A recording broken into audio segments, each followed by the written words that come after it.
here we go. Welcome back to the Breakpoint with Coach C. Um, I thought I was going to be on a little later due to bowling in the tournament about an hour away. However, we finished up a little bit early, so I was able to make it back. And look at this, I'm only 18 minutes late. So, with that being said, welcome back to the Breakpoint with Coach C, man. Like I said, man, I really enjoyed today. Now I'm hoping to get on my live and say what up. What's up, Keon? How you doing, bro?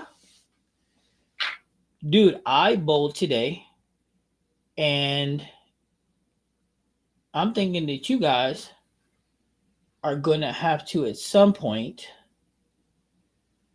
I hope some of you guys come and you know, um, bowl with me in this, the RBT and the ABT tour in the Chicago area. So if you're in the Chicago area, definitely come on in and bowl with us. You know what I'm saying? I'm checking something out. 16, 25, 129, 149. That's not a bad day.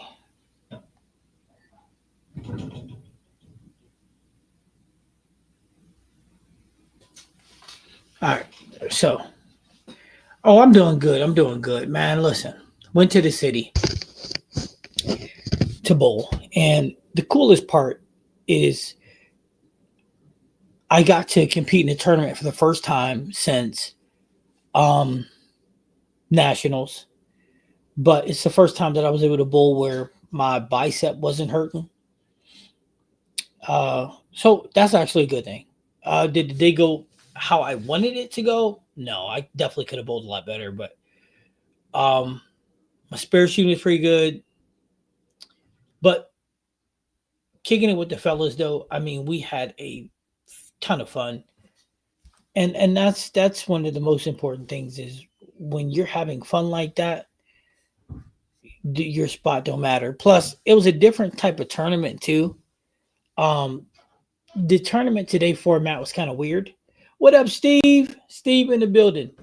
What's going on? What's cracking? The tournament format was weird. It was three and done. So I don't think I've ever bowled in a tournament like that where you bowl three games and then high series wins. I don't think I've ever done that before. Generally, it's um I've bowled in tournaments where they're four games, then cut the field in half, then two, then cut the field in half, then two, then cut the field in half, and then the final round, and then there's the winner. I've done them before. I've done qualified and match play, but I've never done three games then winner take all. That is a first for me. Absolutely a first. It was interesting, but I have a lot of fun. What up, Coach? What's up, Larry? Hi, everybody. How you doing today, bro? Good to see you as always. Like I said, the tournament format was kind of weird. Both eight games this AM just to get back in the flow. I like that. I like that. Like I said, man, that format, bowling three games and then high series win, that's something. And here's the thing about this tournament. This tournament also had handicap in it. Well, so like I said again, I don't know if you want to call it a tournament. I don't know how you want to state it. So the best three game block wins. You know what I'm saying? So I had league this morning and did okay. See, I'm glad you did okay, Keon. So now, if you happen to live in Michigan or Indiana or Illinois or even Wisconsin, this tournament's for you. And I'm gonna start like I'm gonna bowl again in this on the 14th of December, and I'm going to actually record it because I actually talked to the guy, and it's weird because I had talked to him, and he was like, "You can record it, but I don't want you to post it." So then what happened is today when I went in, I actually was able to talk to him, and then the cool part is there was guys who were bowling today who watched the channel. So that's a cool part. So then when he realized that there's guys there that watch the channel and that it wouldn't be an issue me recording, then he was all for it. And then, like I told him, Hey, I want my guys to come down. I want you guys to go bowl. Anybody that's local because give you something to do and to give you opportunity to bowl with me. And I'm a lot of fun to be around. Steve, I see Cleveland lost. How you feel about them apples? I'm looking at the numbers right now. It looks like Shador Sanders didn't have a bad day. 16 to 25, 149 with a touchdown. He was sacked 3 times for 34 yards. Holy crap. QBR is 16, rating 93. So, did they lose because of him? Or did they just lose because San Francisco was better?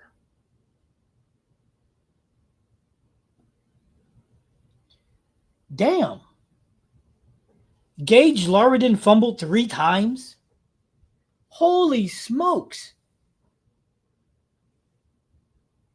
Gage Larridon fumbled 3 times and lost one. Harold Fanning fumbled and lost one. Oh man, I'll bet you they probably trying to put that on the prime kid, huh? Now, today we bowled on titanium. Sport shot, 44 feet, 25.67 mils. I couldn't really find a ball that I actually really liked on it. All my big engine balls were too strong. The rafter rain was too strong. Strong meaning they read way too early. So then I had to go down to the mid stuff, like the Cove. Cove was getting around the corner, but it wasn't storing enough juice. So then I had to go down even further.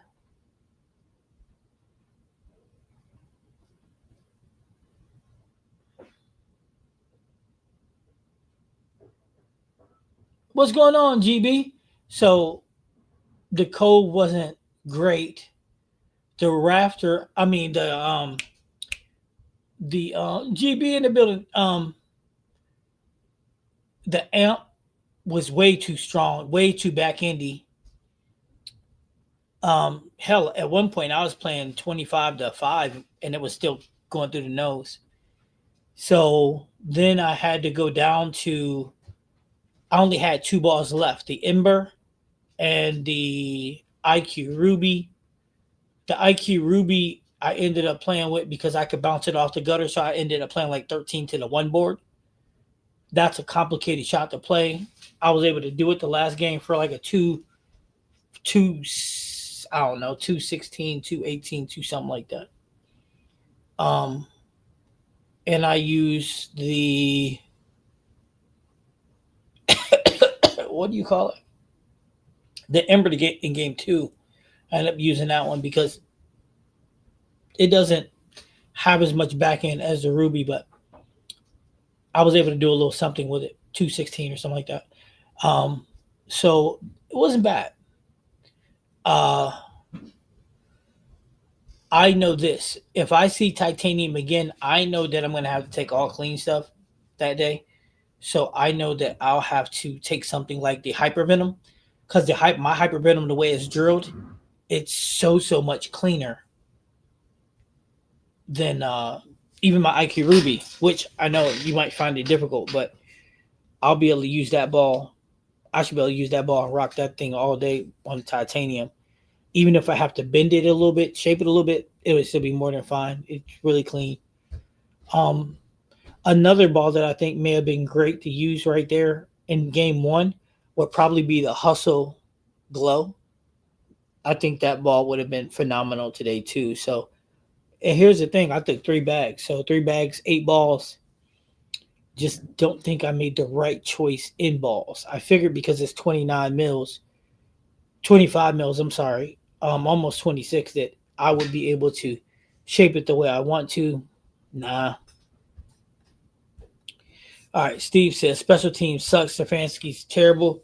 Nope, he was named starter for next week. They have to turn him loose.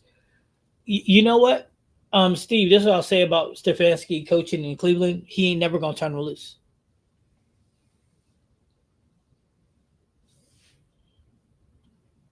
Stefanski ain't that type of coach. He's a control freak. But the question that you got to ask yourself, Steve, is this: is Shador Sanders, does he have the receivers to be turned loose? Harold Fanning is really good. What's up, Billy M? Jaron Judy's decent. Bond is fast as hell, but after that, he ain't got nobody. Maybe they should run two tight end set. Let Joku and Fanning go crazy. So that was today. Was it all bad? No. But but I did have a lot of fun. My boy Adrian went with me, and he finished actually third. And you guys are going to see him because he's going to be doing some ball reviews for us to take some of the stress off of me in my knee. Yeah, I took. What did I take that was motive? Let me look at that. I took the Rafter Rain with me. That's the only motive ball I took. And maybe that was my mistake. Oh, I took the Lethal Venom too. Maybe that was my mistake. Is I didn't have a more motive. But again, the only ball that I deem would have been beneficial to me is the Hypervenom because it's the cleanest. What else? Ooh, that Nebula, that would have definitely been a ball to take. That Nebula would have been a ball to take too. Because with the Nebula's back end, I could have played a deeper shot and the ball would have responded the way I needed to once it touched the dry. It would have jerked left. So that would have definitely been a ball. Now, whether or not I would have carried the 10 pin, that's a whole nother question.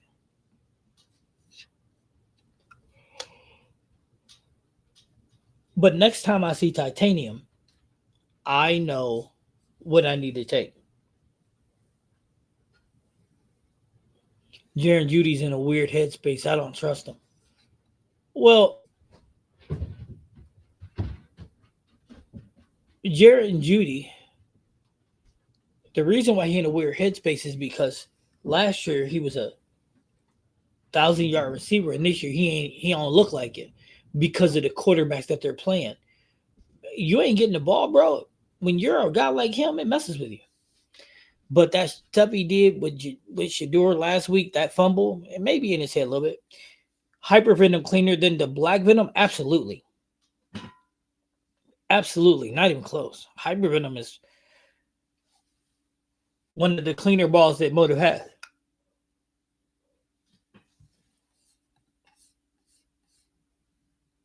Maybe you should have went benchmark. Or maybe a pearl ball. Larry, did you not hear what I just told you? Did you not hear what I just said? Ooh, the P2 was very uneventful.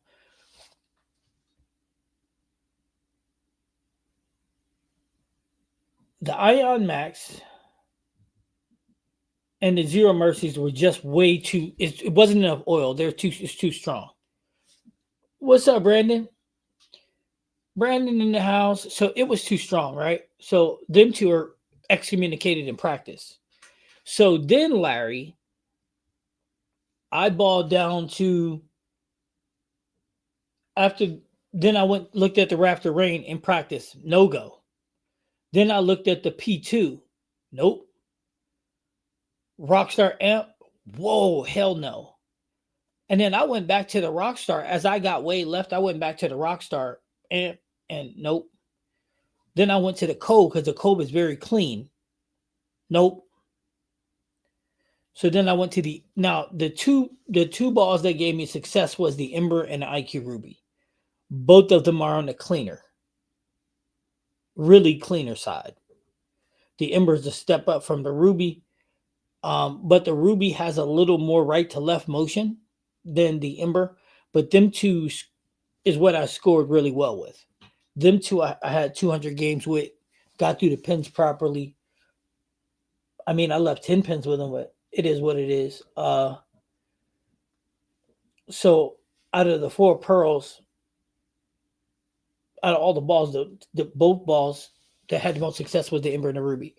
Now again, that P2 has a benchmark shape. It just wasn't good. It didn't get through the pins. I threw that P2. The first shot I threw left me a flat 10. The second one almost left me a 7-10. Then I threw it again on the left lane and it left me a flat 10. And then I threw it again and it left me a 4-10, which I picked up. And then I was like, yeah, I got to get out this ball. Definitely got to get out this ball. So Brandon in the building. Yeah, Motive will drop a new ball. They'll announce it.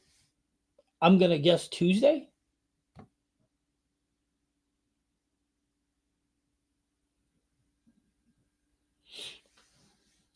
Yeah, Motive will announce a new ball GB on Tuesday. I'm 100% certain. So I'm going to have to order that too. What's it going to be? I have no idea, bro. And I mean none. No idea what it's going to be.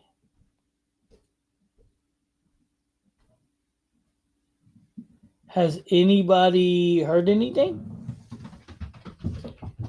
about what it could be? Another Jackal? Oh, I have no idea. No, I don't think so. Well, yeah, maybe. It'll be a Jackal or a Venom. The trills are in the summertime, so yeah. No wonder I'm bowling so good lately in heavy oil. My Moto Jackal Onyx is not a pearl. It's a solid cover stock. Remember, I was on here a couple days ago and told you it's a pearl? Yeah, Eddie. Yeah, that Jackal Onyx damn sure ain't no pearl, man. That thing's strong. Yeah, that thing is strong. But on a house shot, depending on the line you play, that's what you need.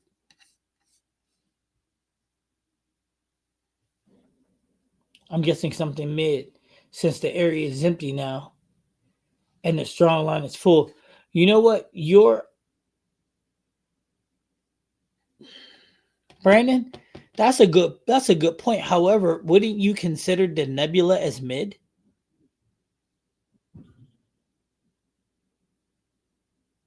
I mean, that's the question. Does Motive consider Nebula as mid, or do we consider the Nebula as a mid, Brandon? That's a great question, right? I bowled 8 games today and did well.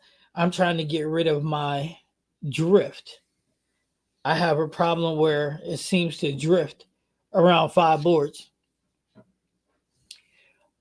Billy, which way are you drifting? And number one, whoever said drifting was a problem. If your drift is consistent,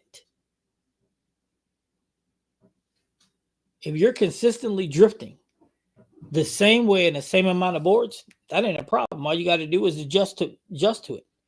So say if you want to move 3 boards right, you drift 5 boards left, so you need to be 3 boards right of that. You need to compensate for it. Now, if you're drifting right, you might be too far away from your target.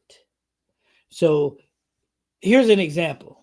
Tonight, my homeboy told me, Adrian, who's a beast, and he's like, yeah, I'm standing at 29, I'm playing 12 to 6. Now, I don't know if you know what the math. If you go stand at the bowling alley, right, and you put your left foot on 29, 12 is that way. If you throw 29 to 12, I'm pretty sure the angle is going to take you to the gutter. I'm just saying. And I'm like, so Adrian, are you sure, bro? Are you sure you playing 29? He's like, yeah. I'm like, are you walking to your target? He's like, I don't know. I don't look down. And I'm like, that's the point of emphasis that I'm trying to make to you, bro, is you're standing too far away from your target. And he's like, you think so? I'm like, yeah. And I'm like, I imagine you're drifting to it. Because if if just trust me, go to when you next time you guys are at the bowling alley, and this is homework for you guys. I want you to stand with your left foot on 29. I want you to look at 12, and I want you to look at that angle. Tell me you can get the ball there without doing this, without because you're gonna have to. You're gonna have to. It doesn't work. Now, here's a question: do any of you guys think that you can do that? They DC one of the Jackals, and they just discontinued one of the primals. Oh wow. Yes, but mid solid has been out for a while. Wouldn't you consider the Forge Zero Forge a mid solid? Guessing a Venom or a new version of the Pride. I thought the Pride was gone. Pete Weber just more than anybody on the approach. Here's a question, Eddie. Does Pete Weber drift or does Pete Weber walk to his target? See, there's a very big difference there. I drift right of the target, and it's inconsistent. No, you're not at Billy M. You're not drifting right of the target. You're drifting right because your target's too far away. Here's an example. You're trying to play up 10, right? Straight up 10, but you're standing on 24. The math don't math. And that is why you're drifting right. You're drifting right trying to get your body to align to what your target is. That's the problem. That's the problem. If you want to, you got to understand this. There's an easy way to figure this out. Go up to the foul line and have somebody help you. Get into a no-step position and put the ball down close to your ankle, right? If you do this said thing, it'll show you how many boards away from your ankle the ball goes down, right? Because remember, only this part of the ball touches the ground, okay? So that'll tell you that. So if it's only a 5-board difference, right? So now what happens if it's a 5-board difference? You're only drifting. You know that. So now if you want to roll up 10, you know you need to be on 15, right? If it's a 7-board difference and you roll the ball straight up 10, you want to be on 17. If it's a 8-board, 18. If it's a 10-board difference, then you want to go 10. If you want to throw straight up 10, you need to be on 20. That's something that you need to figure out. That's your math. However, if you're standing on 24 to roll the ball straight up 10, hell yeah, you're going to drift. Why are you going to drift? Because you're too far away from your target. So your body's going to naturally draw you back. That's why. Because you can't get your ball there any other way. The new Jackal will be January. The previous one came out in January. That's what I was thinking, Brandon, but I just wasn't going to say anything. Pete Weber drifts left on the approach. Or does Pete Weber walk left on the approach? Kingpin Venom was just approved late October, early November. It may be the one released on Tuesday. Kingpin Venom. Nice. Well, we're going to find out on Tuesday. What's up, Revs in the building? What's up, my brother Revs? Oh, okay. Thanks, coach.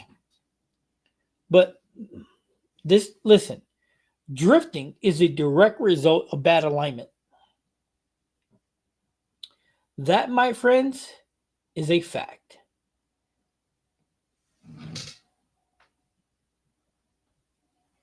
Bad alignment is a direct result of drifting. And the biggest issue that most bowlers have is they're not in proper alignment. The biggest issue that most bowlers have is they will stand at like 29 and try to roll the ball to straight up 10. Or they'll stand at 29, and it's an example, and they'll try to go 10-5. Now, I don't know what kind of math they be doing, but there is no person on planet Earth that can bowl the ball standing on 29, 10-5. It's not possible. Matter of fact, if you stand on 29, you're not even going to roll the ball at 10. And if you roll the ball at 10, if you do the math, if you can line that up right now, 25 to 10, it's going in the gutter.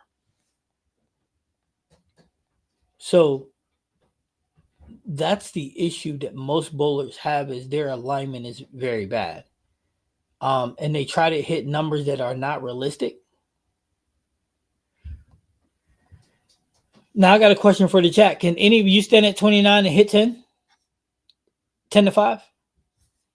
King Venom. Dumb spell check. It happens. So do you see there was a correct guess on the score this week? No, I hadn't looked at it yet. Who had the correct guess? Yeah, Revs, I seen you post that 641 today. Congratulations. So pretty sure King Venom was overseas, but I'm not 100% on that. Hey, Brandon, who won?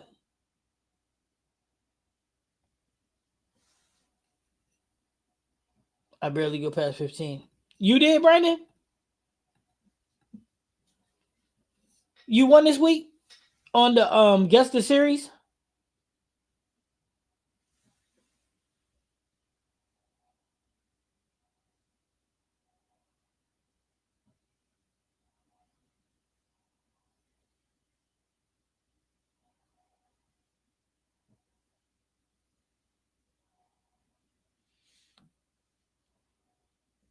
Mm-mm-mm-mm.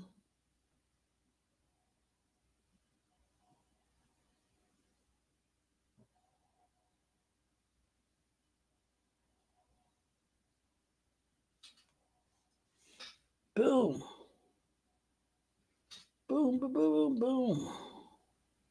Good job, Brandon. Good job.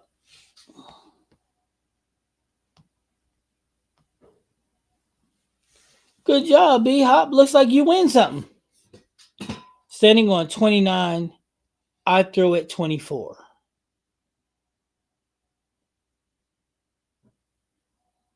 PC better than console. 29 to 34. That's a 5 board difference. That's not bad. That's not bad at all. So, again, can anybody answer the question? Can you Hey Brandon, I got you. I'm gonna send you out something. I got the list of everything I need to send out to everybody. So I will send out your prize with all that group. So Brandon, you got to get me your sizes and everything, bro. Like what size you wear, stuff like that.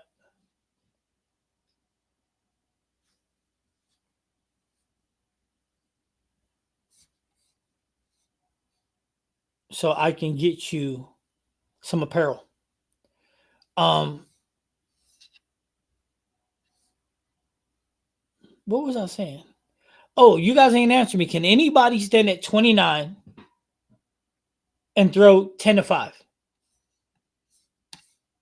It wasn't me. I had too much faith in y'all. Wow. Thanks, Revs. But I wasn't on the block, though. I'm going to be on the block this Wednesday. So let everybody hit that like button. Let's get to 20 over. I'm sure I'm talking about. Let's go. Everybody hit the like button. Come on, guys. And Graham, right? Let's get to that 20 mark. Hit the like button. If we don't, that's cool anyway. That's cool anyway. So what we're going to be doing, and this is what we're going to do from now on, right? Every Wednesday, we're going to do a giveaway. Every Friday, we're going to do a giveaway. And if we get to 20 people on both the chat and on Friday, then we're going to do giveaways on Sundays too. But make sure y'all hit that like button. Yeah, Brandon, make sure you get me that so I can send you that. So check this out, right? Yep, send me your fit size, please. Because this stuff is fire. Hey, and Steve ordered some gear yesterday. Not putting his business out there, but let's go, Steve. We're supporting the grind, baby. We like it. But how come you guys ain't answering me? Can anybody stand on 29? Graham, answer this question, because I know Graham know the answer. Can you stand on 29 and throw 10 to 5?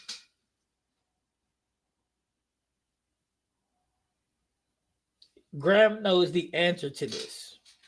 Tell him, Graham. Can you stand on 29 and throw 10 to 5? because everybody's scared to answer the question. Listen, guys, check this out, right? It's okay to be wrong because everybody's in here. We're teaching people because even though some people don't be talking, GB said no. Did anybody agree with GB or does everybody agree with him? So anybody disagree or everybody agree? Because listen, the reality is for everybody that watches this later, for everybody that's in here who don't know, we're teaching people stuff because one of the biggest misconceptions is alignment. People think that they're aligning properly and they're not, and improper alignment causes drifting. Now, I know a lot of coaches don't cover these things because they don't know or they don't care. However, it's a big part of your game. Becoming consistent, if you're lined up consistently, then you can hit the same target consistently. That's going to raise your game. That's going to raise your level. But ordinary to do that, you have to have an understanding of what you're doing. That's why this topic's so important. So that's why I'm asking you guys, because you guys are benefiting who's watching this later. So the question I asked again, and Graham, I'm asking you, do you agree with GB and do you agree with PC better than console, which PlayStation 5 is better than the PC? I mean, can you? Sure you can. Would I advise it? No. Way too far away from your target. But Graham, okay, that's perfect. But so if you did it, Graham, if you stood at 29 and you did not drift, check this out. Okay, we're going to follow up question. If you stood at 29 and you did not drift, not one board, would you be able to go 10-5? I'm hearing a new ball with a solid cover absorbs oil quickly would make sense to buy a new one after about a year if I bowled in 2 leagues. I don't like the idea of sanding a ball. Eddie, come on, man. Come on, Eddie, you gotta sand a ball. I don't listen. Check this out. Let me break this down for you. Because Eddie, I don't think you understand this. The ball that absorbing oil, what that does is go into a core and allow the core to react the way it wants to. See, the cover makes it read, but the core gets forward and into the tumble, right? The oil in that ball makes that happen, right? Now, here's the problem that you run into, and this is why you need to sand your ball no matter what the case is. Here's why. Because if you don't do it, your ball, the pores on your ball is going to clog. You understand what I'm saying? And that's where that shine comes from. And that's when the ball doesn't read and react the way that you need it to. And that's why people are like, my ball's dead. No, the ball ain't dead. You're just neglecting the surface. So that sanding pad is your best friend, bro. It takes you 25 seconds to hit a ball. And here's the craziest part. I'm going to tell you this. It's against the USB-C rules, but the only part of the ball you really need to touch is your track. However, the rules state you need to sand the whole ball. But 20 seconds to keep your ball performing at this level? Come on, man. You got to do it, bro. Got to do it. I said currently, I don't think you can do that. I think it can be done. I don't think I can. I don't know. No, not at all. Graham says, nope, not at all. You can. I've tried, but was not successful. No, because if sanding pad is your best friend. No, because if you do it, the ball's going straight in the gutter. Not me. I'm a straighter, greater guy. Listen, the reality is this. If you throw the ball, if you're standing at 29 and you do not drift and you're going to play 10-5, you got to throw the ball at 10. 10 is to your right. You're going to throw it in the drink. There's no, if you're going to roll it over 10, is getting in the drink. It's flat out. It's just no way around it. None. Absolutely none. Now, I told you guys how to check your alignment. Get in a no step position, put the ball down, and figure out how many boards away, right? And once you figure out how many boards away you are, then you know. if I'm standing on 29, right, and I need to be 5 boards away from my target consistently to hit my target. That's if the ball's against you, and you need to be 5 boards. So if you're on 29, you know that you should be looking at 24. It's really that easy. If you're 7 boards away, then you know you should be looking at 22. If you're 10 boards away, you know you should be looking at 19. You see what I'm saying? But wait, is that right? That's wrong. Here's why. What that tells you is where you need to be to throw straight over it. Now, if you want to go 10 to 5, well, say you want to go 10 to 5, right?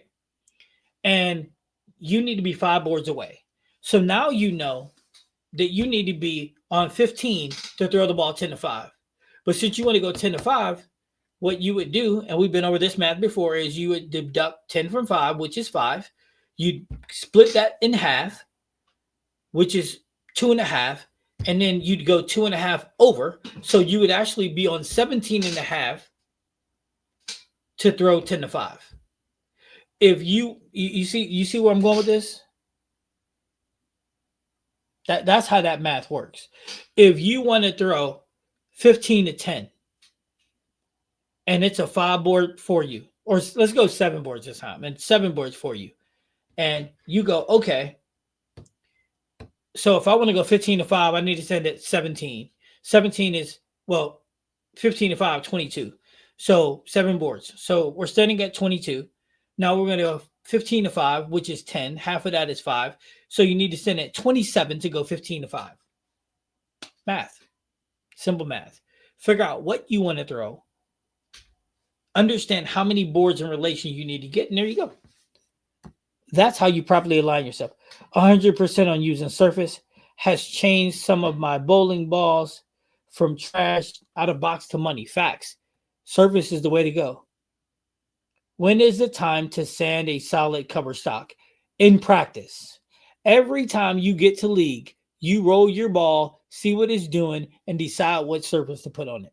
Or if you like your ball to, if out of box at 1,000 at 1,500, right, or 2,000, if you liked it at that, then every time you bowl with it, touch it back at that again.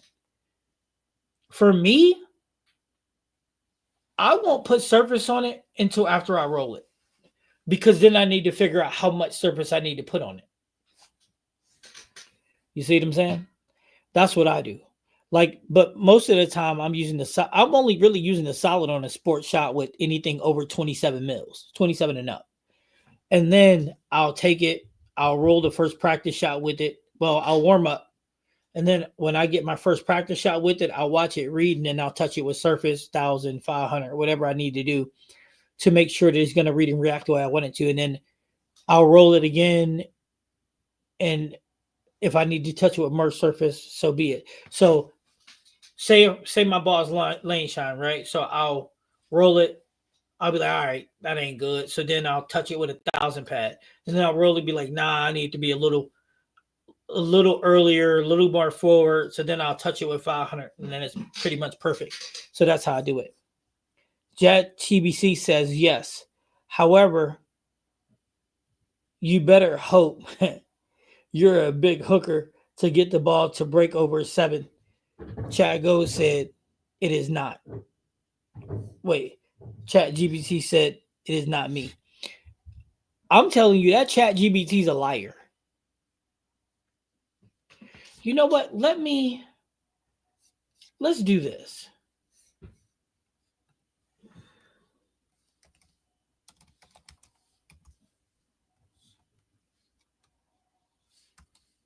Let's do a little. Let me see if I can pull up a bowling lane.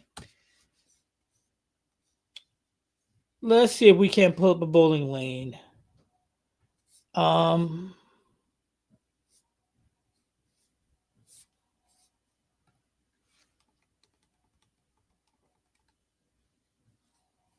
Give me 2 seconds.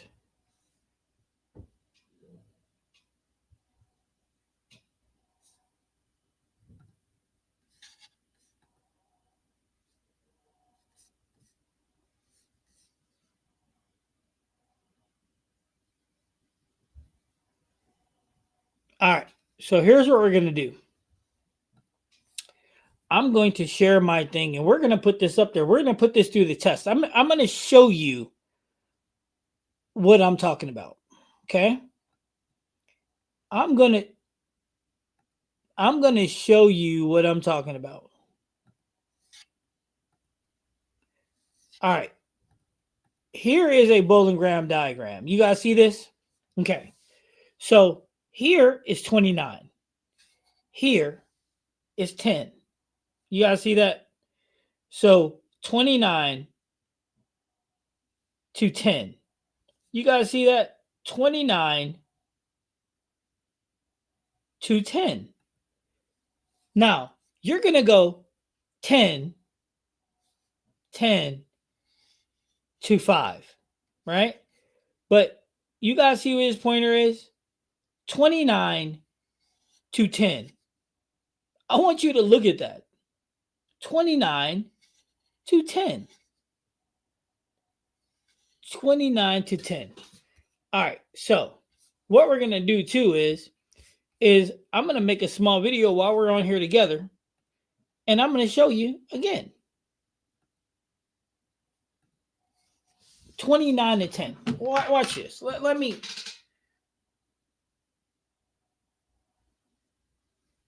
Give me a second. I'm going to show you.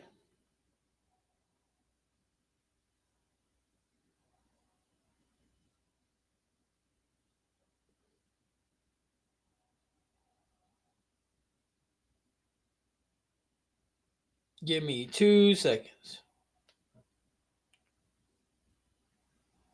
I'm gonna show you this math because it is pretty insane how simple this math really is.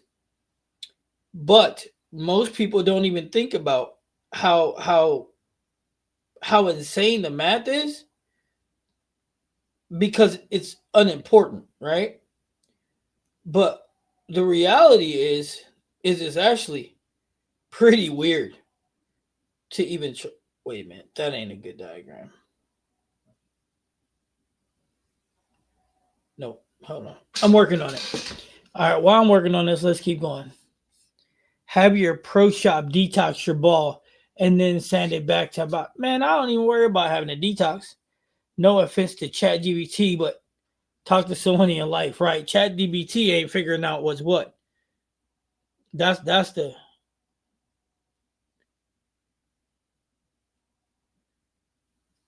ooh, that might be what I'm looking for.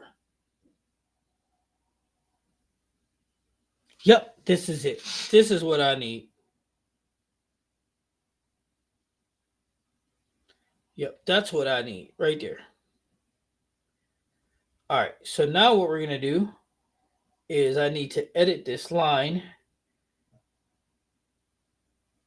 and show you. So that's 20.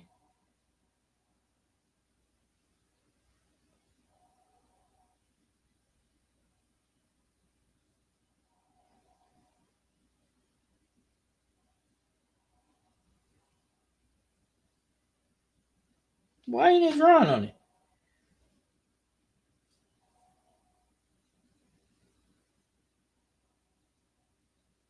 Okay, so check this out. My drawing skills suck. It's true, but hold on. No, closer.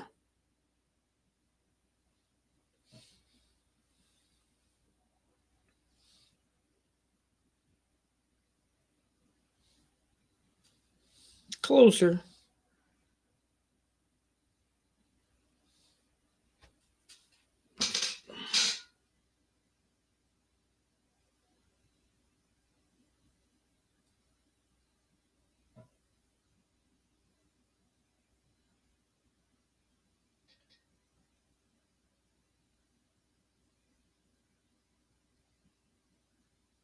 Sorry, guys. I'm trying to get this right.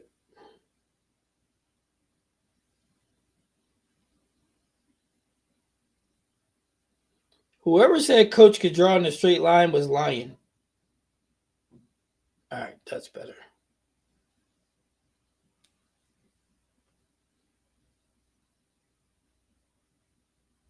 2 seconds. All right. So now we got it. All right. So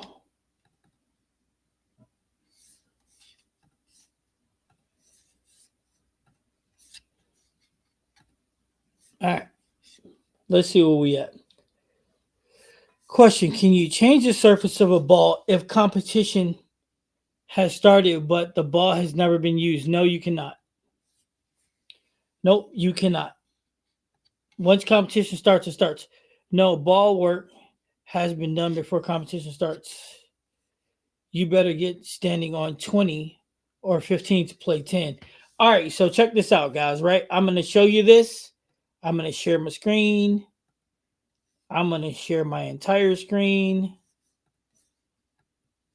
Sorry if it looks weird, but I just need to get to this.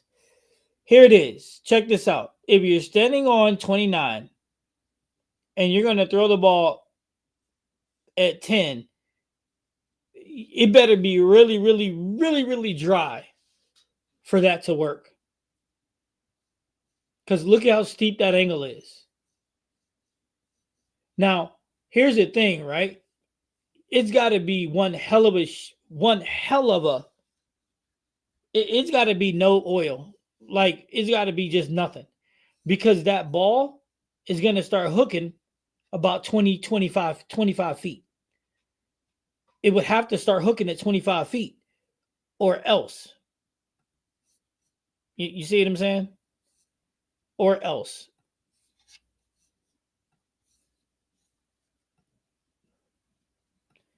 All right. Thanks for bearing with me. So, what's up, Red? How you doing, bro? So, yeah, listen. The reality is that ball was you have to really be on something that is insanely. How can I put this? You'd have to be on something that's insanely dry on the outside up to about 20 between 20 25 feet for it to catch and rip. Because if it's not, now, is there some house shots where you can make that work? Sure, but here's the problem. If there is oil in the heads, then that ball's going to go in the gutter. Too tall, what up, player? Too tall in the house. If the ball's in the gutter, I did say G store in the house.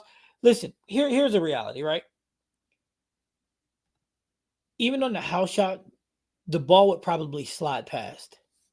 Should we be playing the Jeopardy music for Coach while he's drawing? Oh, Brandon, that's dirty. I prefer the Wheel of Fortune. I'm just saying. Hey, my drawing skills suck though. So on the phone like that. So, but the reality is still like you guys are getting that right. You would on a house shot even the ball may slide in the gutter, playing that steep an angle. But the reality is you guys don't need to play that steep an angle to get what you want. You just got to make sure your alignment is good. So, I mean, make sure you're good, but you don't got to play steep like that. Hey, you ever heard of a good bowler almost never using a good bowler almost never having to adjust the line, not feed or arrows? I have a lot of forward roll, small hook. Teammate with a 215 average told me I'm immune to conditions. Yeah. Eddie. Yes. Doug. Doug is absolutely, hey, we got 20 in. That's what I'm talking about. That means we're going to give something away here in a minute. So, yes, Doug actually, Doug Barley, he actually doesn't have to move a lot either. He's on, however, this is what I would tell you, Eddie. You put him on a sports shot where it's flat in the middle, he ain't scoring then because he uses the oil to hold his non-hooking ball. But on a flat surface, that 1-to-1 ratio, it doesn't hold him anymore. So it becomes a factor. Just so you know. So he's definitely right in regards to some of that. However, again, and I promise you, on a house shot, he might be immune. In any building, he might be immune on a house shot. just like Doug is. However, again, um, again, that's just on a house shot. On a sports shot with the ratio being 1-to-1 on the inside, shit, that ain't holding. He'll be in trouble. He'll be in the deer in the headlights. I promise you, he will be a deer in headlights.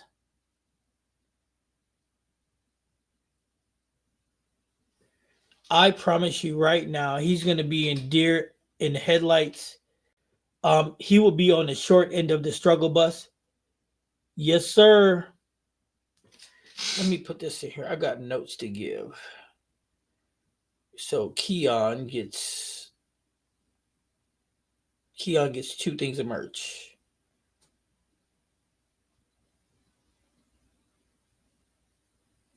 Who else? Wait, who else won merch on? Who else won merch on Friday?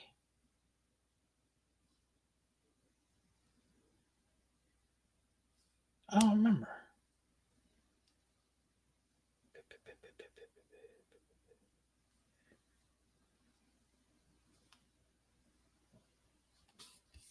Who else was it? Somebody else won. Keon got 2. I think I have to go back and look because I thought I put it in my notes, but I did not. Does everybody remember who won? Who won something on Friday? I know Keon got 2. I think GB got 1 too. Hold on. I can tell right now.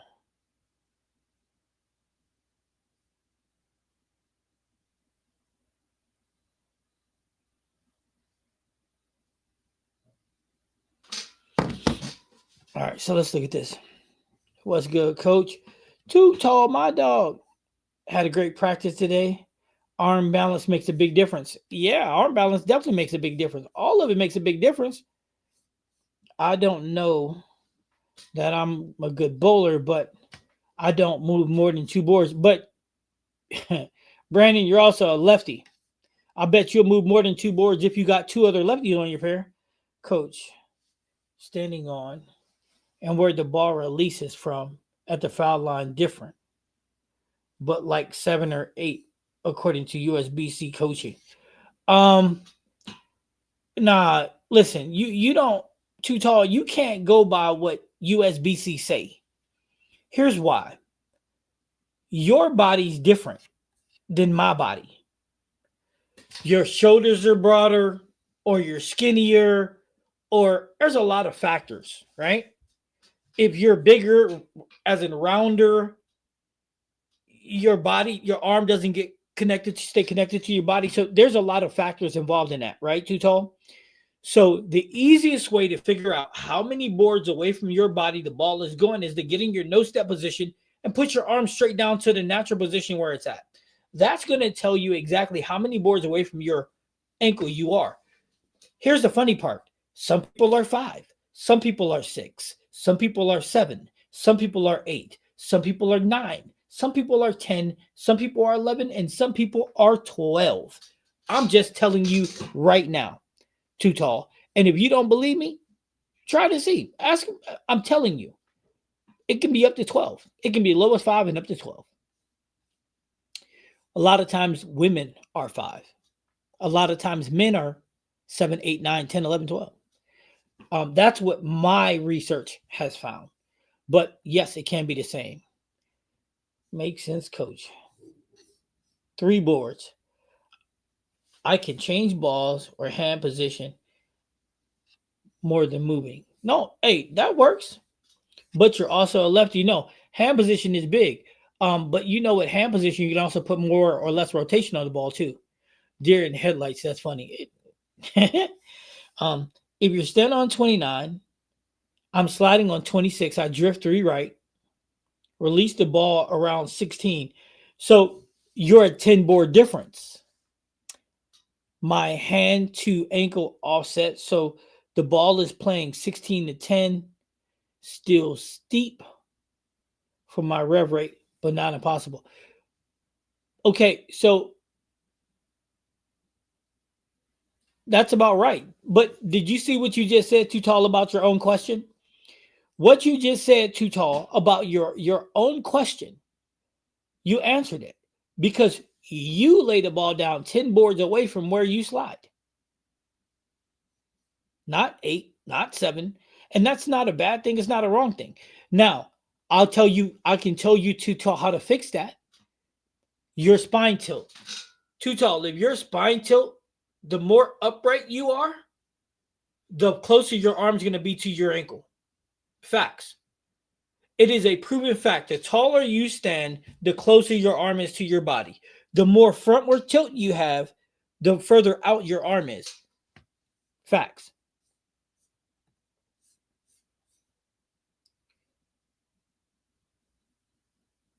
Was you able to mail the package? No, it's Sunday. So, and I was bowling in a tournament. Well, I'll get it out tomorrow, Red. Um, it's amazing how different a sports shot is different. Well, wait a minute, Willie. It's amazing how much different a sports shot is different than a sports shot. My son was home over the break and we went bowling and he was like, Dad, a house shot is too easy. He went 253. Yeah, yep. But check this out, Willie. There's going to be a time where that house shot is going to be a struggle to your son because he's just a freshman in college right now. So working with his college coaches and all the shots that they're bowling on, his rub rate's going to go up, which means when he gets onto that house shot at some point in time, he's going to his rub rate's going to get to where he's got to be way left, which means depending on the house shot, he's going to have to go through the wash, and it can be a little tricky. But he's going to become a much better bowler than you see right now. I mean, he's going to be remarkable when it's all said and done. I don't move. I just ball down. Revs, that's because you're a lefty. Look at Graham dropped another gifted to the gifted the membership to somebody else. That's what I'm talking about, Graham. And he did it because we reached the 20 cap. That's what I'm talking about. Way to support the grind. Exactly. I'm definitely not a USBC average bowler. Listen, too tall. Believe it or not, that's not even for the average USBC bowler. That's just some general stuff that they threw out there, man. I don't know why they do that, but it's not. It's not a reality. It is not a reality. I'll tell you that. Yep. Graham gifted another membership. That's what I'm talking about. Let's go. Every time we hit it. Hey, Graham, what are you gonna do when we start hitting 100? The tournament went okay. I did okay. I bowled on titanium, which is a low volume, and low volume shots are not for me. But I ended up having to play like 13-1 with the Ruby to score, but finished fifth. It's okay. Yeah, I'm saying Graham is the man for sure, for sure. Graham, you're gonna have to jump in and do some celebrity stuff. You know what we're gonna have to do? We're gonna have to do like another challenge of some sort, a movie challenge, a bowling challenge, a football challenge, something.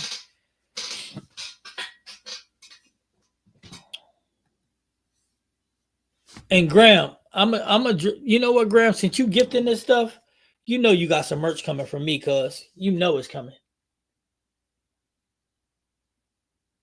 Yes, sir. So you make sure you know steadfast. Hey Graham, make sure you text me your size. Text me your size, dog. I know you're a bigger dude.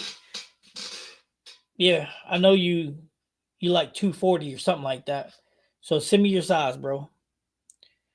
I gotta get you rocking that merch down there. So so Barnesy and them can see what good merch look like. You know what I'm saying? That's how we get down. But yes, guys, listen. The proper alignment can change anything. For it can change your game in such an exponential way. It can elevate your gameplay so much, so much. Well, you know my movie trivia title still hasn't been challenged. You know what, Graham? I think we're going to do that in December. We're going to pick a December day.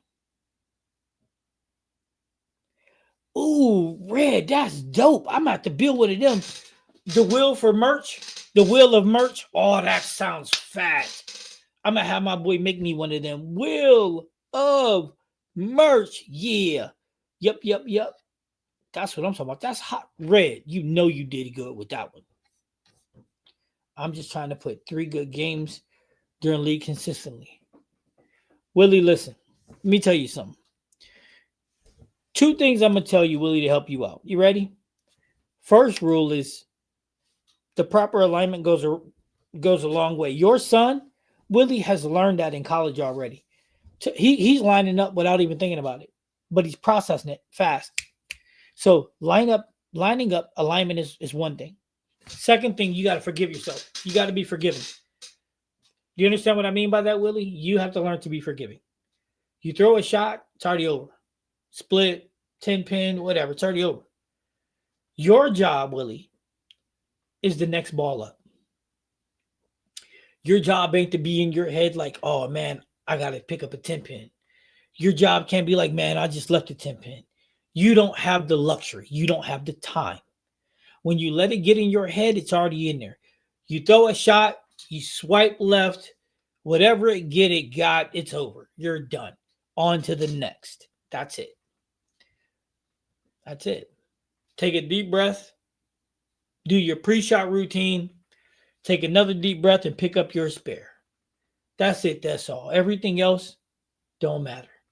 You understand what I'm saying? Everything else don't matter because here's the reality, right? Every shot you spend on the ball before, you're screwing yourself. Because the reality is, Willie, you ain't getting it back. Now, I'll tell you what, Willie, if you can figure out how to get the ball, the frame, and the score back, you let me know. Until then, you got to forget about it, cuz. Don't even worry about it. It mean nothing. The problem that league bowlers have is 2 problems. Number 1, they're worried about the ball they just threw. And number 2, they don't understand the ball that they just threw. You ever leave a 10 pin and you're like, man, I threw a good shot. Did the ball deflect? I don't know. I didn't see that. Okay, so then how you mad about something you ain't see? You get what I'm saying? How are you upset about something you ain't see? You got to ask yourself that question. You got to ask yourself that question. Are you mad about something that you didn't see? Because the reality is, it's still the reality. You got to know, if you leave a 10 pin and you're like, that shot was great. If you left a 10 pin, it wasn't great. And if you left a 10 pin, you still got a job to do. How many times, and I'll bet you, let me see in the chat who's honest enough to admit this. Who's thrown a shot, missed the 10 pin, and came back like, man, I threw a good shot. I don't even know how I left it. If you left the 10 pin, it wasn't a good shot. Facts. If the ball comes behind the head pin, it might look like it's the pocket, but it's the wrong pocket. You know what I'm saying? You throw a shot, you like, yeah, ooh. You know, you see that person slam the ball down, do all these. Come on, man, stop. Yeah, I'll be y'all back there like Scooby-Doo. That's the number 1 tendency of a league bowler. First thing is they're not properly aligned. And second thing is they don't understand.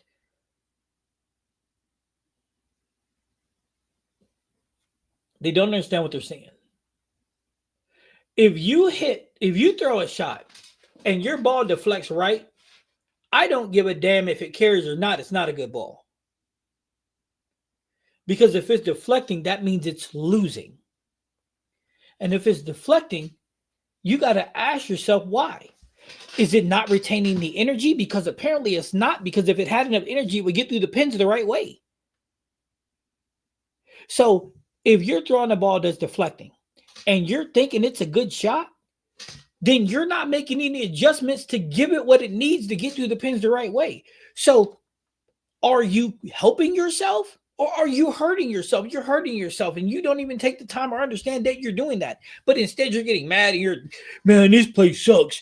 The pins ain't aligned properly. All of these things, when the reality is you're just not doing what you need to do. Simple. Simple, simple, simple. Yo, y'all got to stop using ChatGPT, man. Y'all seriously got to stop using ChatGPT. Y'all killing me with that. Spares. Everyone that tries to raise your average, please work on spares. In league, your goal should be 3 clean games. I promise. You're the most frustrating game will be the 190 to 200 if you just make spares. Listen, that's the beautiful part. If you're clean, your lows. The thing about spare shooting, and Graham is 100% right. Spares. Here's the thing: if you do a clean game with no strikes, you're in the high 180s, right? Okay. The thing about great spare shooting is it keeps your low games high. And then when you have your big games, that's where your averages get higher at. That's the killer. Now, listen, I have a problem myself. I'm going to be so honest with you guys that it's going to sound insane. I'm going to be so honest with you guys. It's going to be like, what? Because here right now, this platform, we don't lie. We keep it a buck. Where everybody else talk all this, I'm the greatest in the world, whatever. I'm going to keep it a buck with you. In league, I miss spares. But there's a reason why I miss spares. Because in league, for me, for some reason, it's not competitive anymore. I don't have any killers in my league except for my team, and I don't compete with them because I'm never talk mess with them. But in my league, I don't see anybody as a challenge. And A was like, dog, you just don't seem like you're competitive anymore. That dog that used to be in you is not you anymore. When I went to the tournament today, that dog was there. I'm trying to do my thing. You know what I'm saying? And I need to get myself into that mindset where everything matters. So I'm like, it's league. What do I care? You know what I mean? It's a house shot, for God's sakes. What am I gaining from that? Yeah, clean game for me, like bowling a 300. No, a clean game means no opens. Average is 230 is because I strike a lot, yes, but also because I don't miss spares. I'm in the high 90s in my spare percentage. That's it. Graham said it best. That's it. That's how you average a 220 is being an 88 or higher spare percentage shooter. I was throwing my pro motion earlier and kept leaving a bunch of 10 pins, mostly ringing 10 pins, switched to my envy, and the look was way better. Billy, your promotion wasn't exactly the problem. Where you were throwing it was the problem. Now, I'm gonna go on a gamble and show you how my magic crystal ball works. You ready?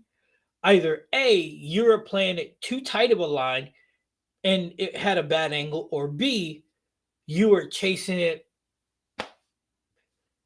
playing straight up 10, 11, 8, 9, 10, 11, and it was reading later.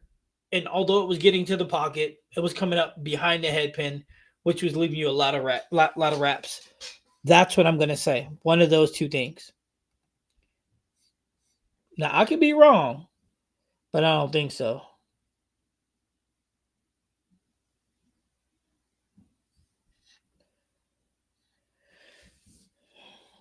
String pins, huh? I haven't bowled on them yet, Brandon, but I'm not looking forward to bowling on string pins.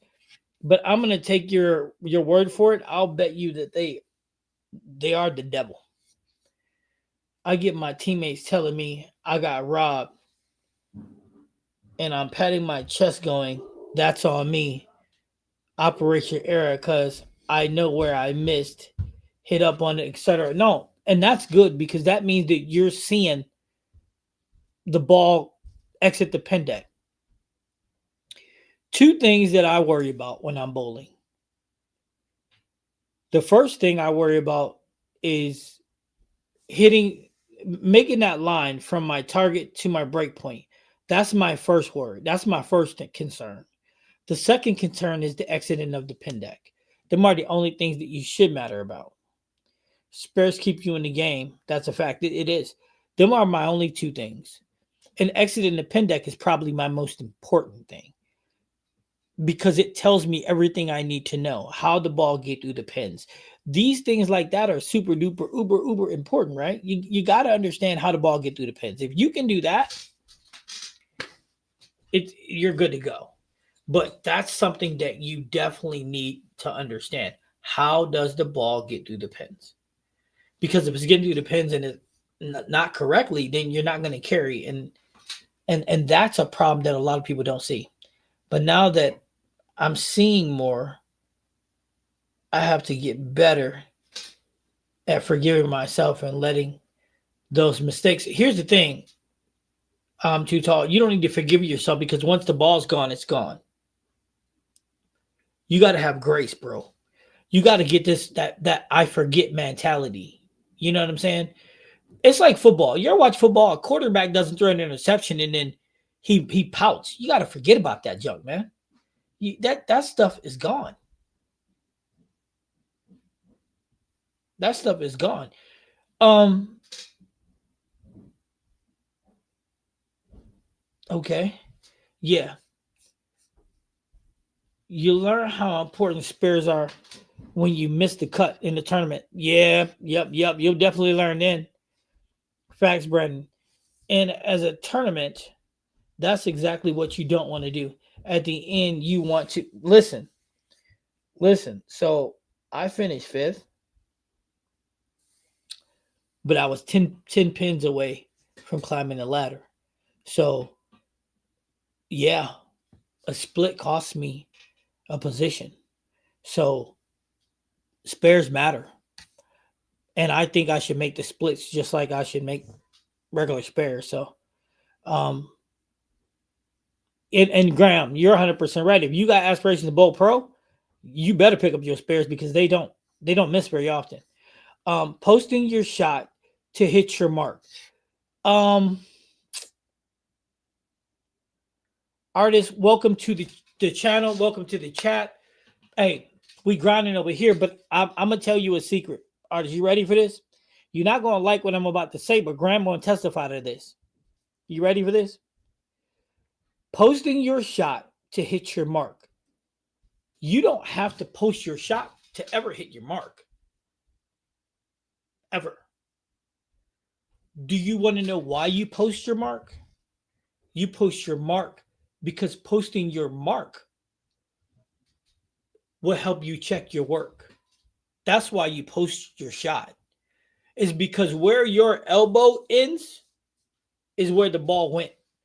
And that's why you do it. It's the check. It checks your work. It's a fact. I mean, I'll tell you what, everybody in this chat right now, artists, everybody in this chat knows somebody who falls off of every single shot, but hits their mark almost every time. Everybody does. Everybody on planet Bowl knows somebody that falls off of every single shot, but hits their mark every time. Now, if you're trying to elevate your game, posting your shot is definitely the way to go, because if you have a coach, you can check your work. If you want to record yourself to break down your game, you can roll the ball, post your shot, and tell where you're rolling it. Coach, I can send Coach A 10 videos, right? And Coach A will know exactly where I'm targeting if I post my shot. Now, if I do not post my shot, he will have no idea. And he'll tell me, where were you looking? I can't tell. But the reality is that, and as screwy as it sounds, you don't have to post your shot. You don't. You just don't. I've heard DB say that too. Short memory. You have to. You have to have a short memory in bowling. You have to. Because here's the deal. And this is a reality, right? Check this out. There will never be a time where you can bowl pissed off and bowl well. It's just not possible. It's not. If you go to the bowling alley with something weighing on your chest, 9 out of 10, you're going to bowl bad. If you allow a shot, a split, a missed spare to piss you off, or not carrying a sin pin to piss you off, the chances of you bowling well from that point on, probably less than 10%. Have you guys ever heard of the term quicksand? I know I go over this thing all the time with you. Quicksand is the worst thing that a bowler can do. Oh man, that 10 pin. And next thing you know, you miss that spare. And then you throw a bad shot. And then, or you throw a split. And before you know it, you feel like you're up here in quicksand and your mechanics now feel wrong and you don't know what's wrong. And that's quicksand, right? That's the worst place for a bowler to get to. How does a bowler get to quicksand? Because you're not forgetting the moment that just passed. That's what I'm telling you. You got to be forgetful minded. Like a quarterback or a DB, you got to be a pitcher. A pitcher who gets smacked out of the park. If if he can't forget it, he's gonna throw meatballs, and then he's gonna keep getting hit. It's quicksand. That's why you gotta be forgetful minded. You miss a spare, who cares? You leave a 10 pin, who cares? Here's the thing. If you could pick it up, why do you care? A spare, a strike, it's a mark. That's all that matters. That's the only goal you got. Each ball is its own game. Your first ball. Your first game is to get a 9 count or better. That's your first game. Second game, pick up whatever's left. That's the name of the game. Each frame has 2 games. It's your job to play both games for each game. That's the name of the game. Every ball, every bowling, every game of bowling is potentially a total of 20 games. It's your job to play each of the 20 for itself. Rule of thumb, do not look ahead. Don't look ahead in your game. Don't look at the person across from you, and don't look ahead. When you start adding scores together, you'll never get it. Why won't you ever get it? Because your mind is not processed on the games in which you're playing. It's processed on the future, and you can't read it and you can't see it. So you're focused on the wrong thing. Facts. Understand me when I'm telling you. Facts. You're focused on the wrong situation. Brandon, tournament bowler. Graham, tournament bowler. Ask them if they read the scoreboard. Ask them if they're out future dating the scoreboard. No. Oh, we in the 5th frame, so there's 6, 7, 8, 9, 10. There's 130 pins out there. So if I do this, I can do. Who? No, you can't think like that. You can't think that way. You got to play each game in itself. You got to worry about the shot you're throwing. Simply put, anything else, you're setting yourself up for quicksand. Because not only are you setting yourself up, but I need these strikes so I can get 640. Now, you don't get the first one. You're doing this. So now you got to get up there while you're going down and get the spare. And then if you miss, now you're automatically in quicksand because now you're deflated. And then you're like, well, what does it matter now? I can't get 600. You see where I'm at with this? Got to use this. When you hit the pocket and leave something, I just laugh at it and move on to make the spare and think about making the adjustment. See, and that's another key. Boy, oh boy, Red is learning from us. Red is learning because here's the reality, right? Here's the reality. You ready for this? Why in God's name would you, if you throw a shot, you leave a 10 pin, right? Why in God's name are you trying to make an adjustment? Because rule number 1, you got to pick up the 10 pin. And rule number 2, you got to go on that lane before you come back to this one. And Lord knows you better not be making an adjustment on this lane for that lane. Because last time I checked, there are 2 different lanes. You see what I'm saying? So you shouldn't even be thinking about making the adjustment on this lane until you get back up on this lane for a first ball. Facts. Facts, facts, facts. Facts, facts, facts. I know someone who falls off a lot of shots, and I see him in the mirror every day. Brandon's like me. But Brandon, I'll bet you can hit your mark. I'll bet you hit your mark. But you said it already. You don't have to move because you hit your mark, but yet you fall off. Agreed. Posting shot helps create balance. It helps you see the ball path. But I won't lie. Sometimes when my ball crosses the arrows, I turn around. It's going to strike. Some shots, you know, you look. That's facts. That's facts. Graham, I agree with you. Or sometimes I'll throw a shot and it's really bad, and I don't need to see where it's going to go because I already know I threw it. But here's the thing, Graham. When you get a lot of reps, you start to understand what's going to happen. You know what I mean? Like, here's an example.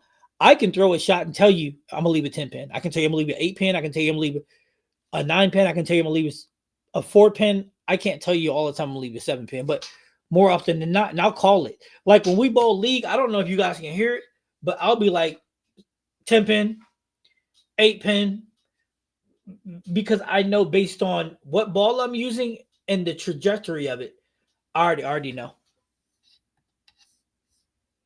You're all right about that, coach. Oh, look at that. Coach is preaching. It's a listen, listen, this is what we do over here. You know, we keep it a buck, we keep it real. We just break it all down to a science. And that's facts.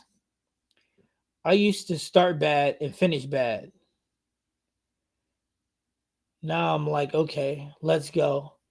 Then the next two finish strong. So if I have two good games and the twos that last game, I just need to do what I've been doing. How about this, Willie? How about, Willie, you just play every shot for every shot? How about that? Willie, how about you just play every single shot for its own single game? I'll make you a deal, Willie. This is a deal. If you go to league, Willie, and you play every single shot for its own shot, that means your first ball, second ball, every shot for its own. If you don't do better, you come see me and I'll give you free merch. But I'm telling you, if you play every shot for its own shot, you're going to be so much better. So much better. Your focus is going to be better. Because the problem that people have, Willie, is they don't separate the two. Right?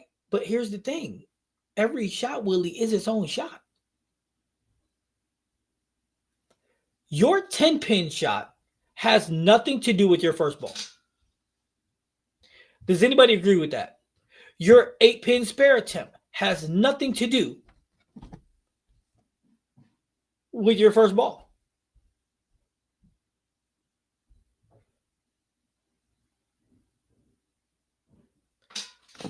Does anybody agree with that? Those two shots are not connected.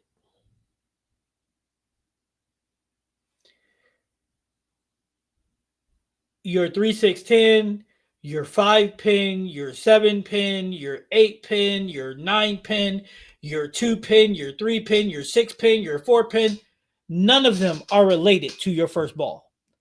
None of them. Absolutely none. None of them have anything to do with your first ball. None of them. Worst thing you can do is start looking at all the other scores. Facts. But here's the funny part. Looking at the other scores, Brandon, have nothing to do with you. You're not bowling them. It's you against the lanes. And that's the thing that as I value myself as a high quality coach, right? And to be that, my job is to educate and help your game progress. And to do that, I need your mindset to change. I need you to understand that your first ball has zero to do with your second. Nothing. They don't go together. It's your first ball and your second ball. It's not like peanut butter and jelly. Okay. It's not peanut butter and jelly. It's not milk and cereal. It's not. It's not. It's not. It's like milk and spaghetti. They don't go together. That's what I'm trying to tell you. It's two different shots, two different situations. They do not go together. And as soon as you start looking at it as two different games and they don't go together, you're going to be better off. And that's the problem with people's mindset. Oh, I left that 10 pin. And now I'm gonna tell you this. Now, look, you can go see Mark Baker, you can go see all these other dudes, and they charge you a lot of money, but I'm gonna give you this free. I'm gonna give you this free. Tell your friend Coach C said it. Tell your friend come see Coach C because I'm gonna give it to you free, raw, and uncut. Check this out. This how crazy this is, right? The 10 pin didn't do nothing wrong to you. See, when you get mad, damn, I left that 10 pin. The reason why most people miss it is because they feel like it's a punishment. Like you being punished. You ain't being punished, man. It's part of the game. It's part of the game. You ain't being punished. It's two different games. Because that 10 pin actually has nothing to do with the shot you just threw. Zero. Two different shots. Two different times. Two different situations. It's your job to maximize both situations.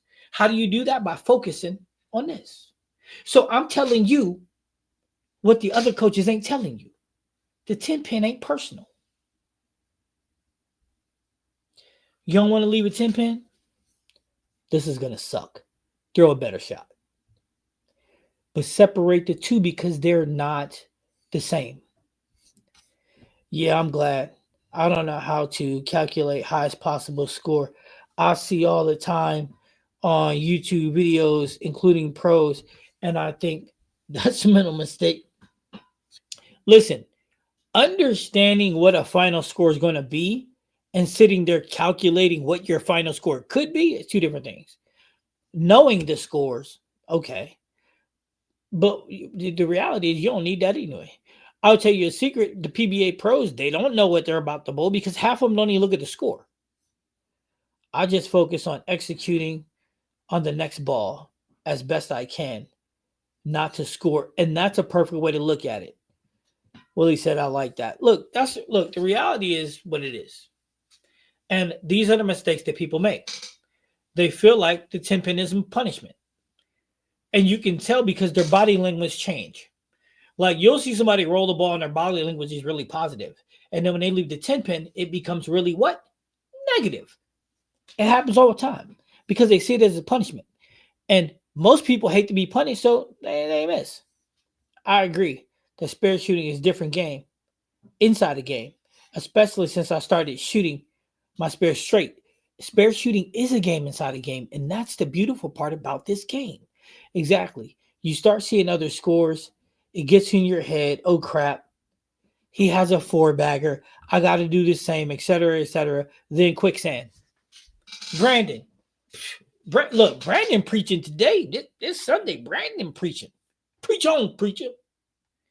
I don't look at scores until I finish the game. That's the best way to go. I used to get mad when I missed.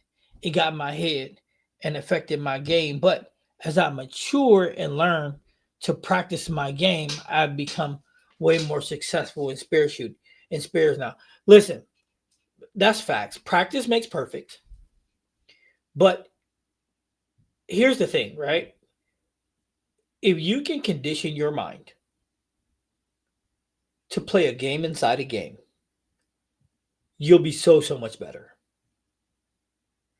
Because the reality is this, whether it's a 7, 8, 9, 10, or any pin, or any two pins, 6, 10, it's not the same as the ball you just threw. You cannot conflate the two things. It is what it is. One's left over from one, one's left over to the other. Now, again, attitude is really important. Understanding what you're seeing is important.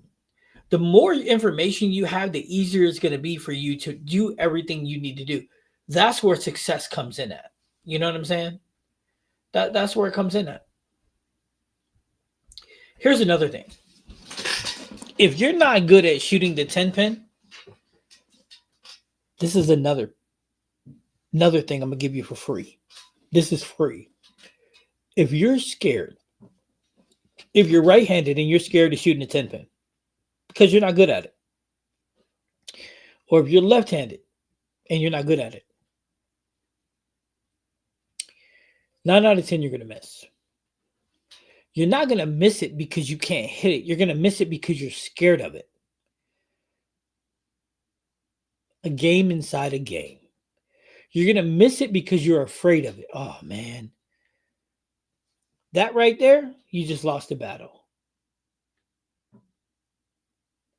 Even if you're 50% on hitting it, be confident. I can do this. Because the reality is you can do anything you put your mind to. But if you're scared of that equation, not more often than not, you're not going to be successful. So, again, mindset. So what did we learn today? We learned proper alignment is the key to success. And then after proper alignment is key, we got to do the little things. Like understand it. It's a game inside a game. Understand that the 10 pin, 8 pin, 7 pin, whatever leave you have is not a punishment. And it also is a game inside a game. It has nothing to do with the game before. Now, I'll promise you, if you start processing a game that way, that it's 2 different games every frame, your spare percentage numbers are going to go up, number 1.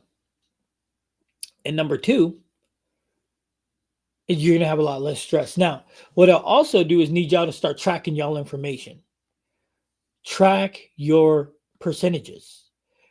Because if you got a deficiency somewhere, if you track them, you'll understand it. What is a good practice routine to get better in spares, for example? Well,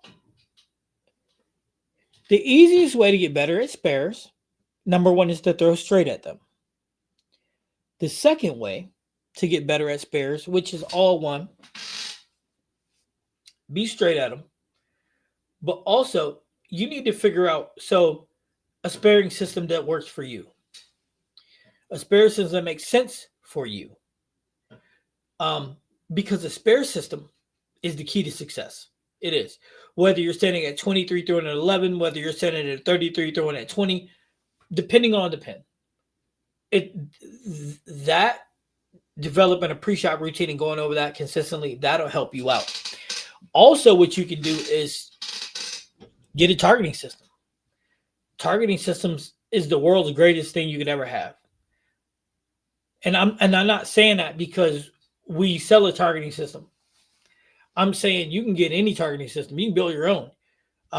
We just make it easier for you. But a targeting system, what that does is if you want to be playing 20 to hit the 10 pin, the targeting system gives you a visual target bigger that you can hit that flag with. And then your body build that muscle memory of hitting.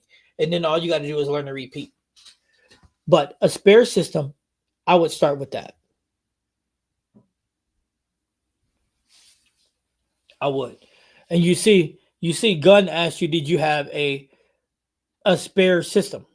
Because that's key. And here's the thing. There is videos, GB, that I have as far as a couple of my sparing systems that you can use to help guide you. Go practice spares. I'm lucky enough to have a pin setter that will set spares up for me. See, I don't got that. I wish I did though. But get you a system and maintain that system. Pre-shot routine the same. Everything you do. But no guesswork. Just repeat. Facts. Facts. A system in place is invaluable. Sparing system along with your pre-shot routine is invaluable. But it has to be a system that makes sense to the body. It took me a while to be able to figure out to be able to figure out a system, but now I can pick up any spare from almost anywhere. Even my 10 pins, I can pick them up from 22 to 11, or I can pick them up 33 to 20, I can pick them up 30 to 18. I do a number of things.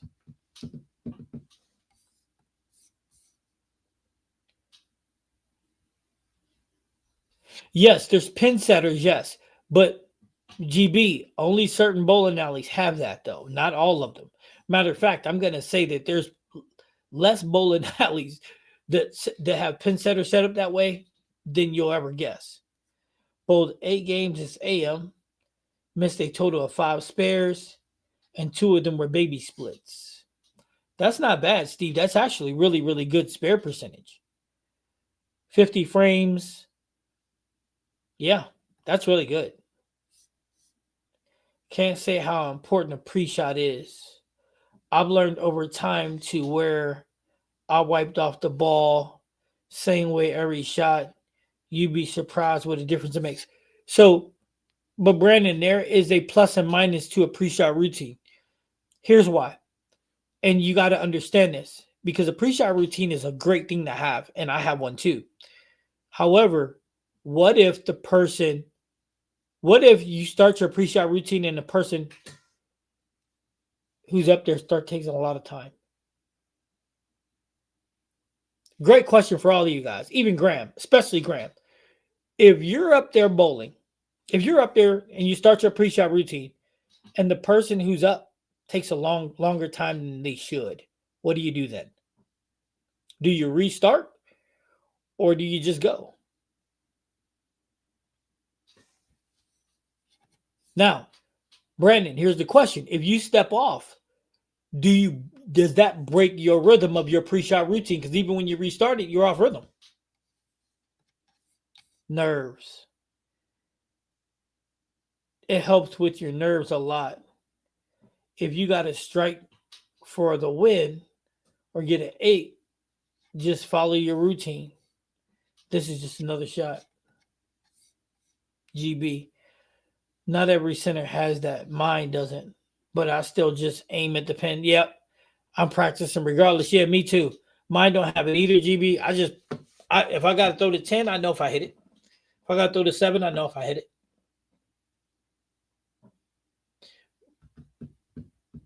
Yes, sir. But Graham, did you hear what I said about the pre-shot routine? If you start your pre-shot routine, you pick it up, you're wiping it off, you're in your routine, and the person here is taking way too much time. What do you do then? Because if you reset, doesn't that break your rhythm?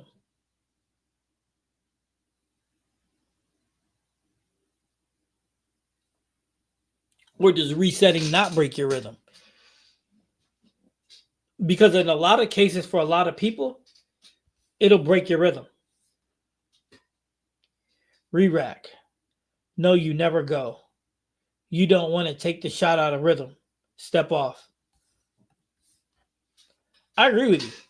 I agree with you. That's why I'll put the ball back down and I'll walk away. And then I'll come back and restart my pre-shot routine. You know the thing about league bowling that sucks is you only in league bowling get a 1-lane courtesy. And for me, anything that's to my left doesn't bother me. Anything to my right will mess up my targeting. It'll mess up my aim. I don't really have a spare system. I stand on 33 to 35. I hit 20 for my 10 pins, but that's only because I watched other bowlers I saw do it. I'll keep practicing. Still nervous on 10 pins. You know how you get rid of nervous on 10 pins? Number 1, pre-shot routine, and number 2, practice it. I used to just go ahead and go. And now I reset and do it all again. Breaks with them more if I don't reset. I like that, Brandon. I also used to think the pros and those you hear talking to themselves were loony. But now I see how that helps as well. Yeah, talking to oneself can be very, very beneficial. Because especially if you're reminding yourself of what you need to do. You know what I'm saying? Roll out the ball. Keep your posture, keep your tilt up. Reminding yourself. I mean, sometimes when you say it in your head, it's not very conducive. But saying it out loud to yourself, I mean, you ain't got to yell it, but this happens quite frequently in my Tuesday night league, and it doesn't really mess me up too much. I usually just keep wiping the ball until the person goes. Um, well, my problem is this: I'll do that, and I'll wait till that person goes, and then when I get set up and I'm in my thing, you'll see somebody fly up, and I'll catch it, and then from that point, I'm screwed. Same with me, Graham. I know the owner of the bowling alley, and they set up for me, but not all the time. Hey, look, Larry got some street cred. Larry, you got some street cred, cuz. Good. When I come to AZ, we're gonna have to, get me some setup because you got all the street cred. I'm just trying to be like you. I imagine if I went to Park and said, "Hey, can y'all set me up just a 10 pin?" I imagine that they would do it for me. I just never asked. I don't need it. There's not a pin that I can't pick up. Welcome to the chat, James. What up, brother? Normally to throw the ball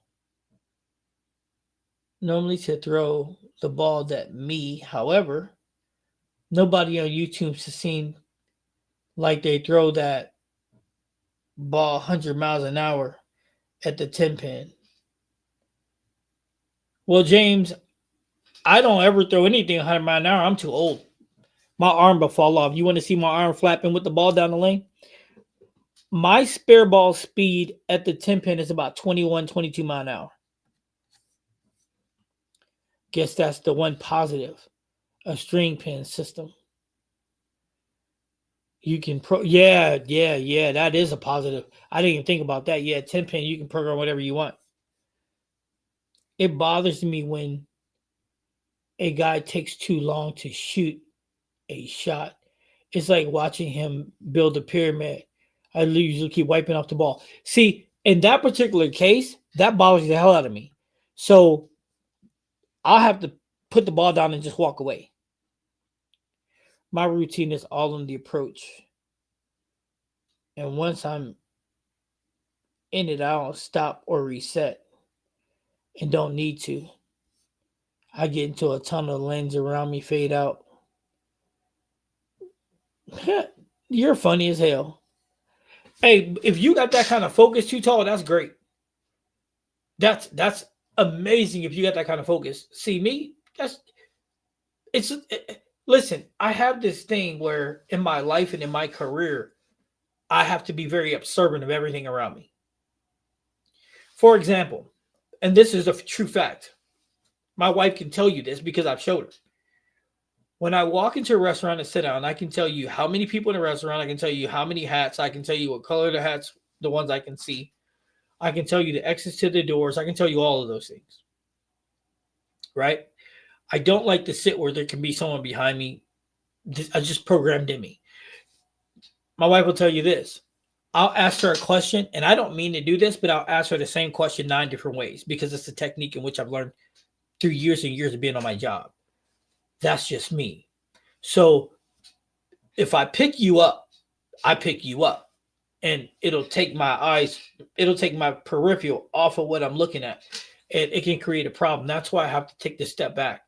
And I have to start doing that more. So in everything that I do, I'm used to at least a 2-lane courtesy. And then like Graham knows, in the PBAs, it's more than 2 on both sides. So that makes a big difference. And also, like the tournament I bowled in today, you got a 2-lane courtesy on both sides, which makes a huge, huge difference.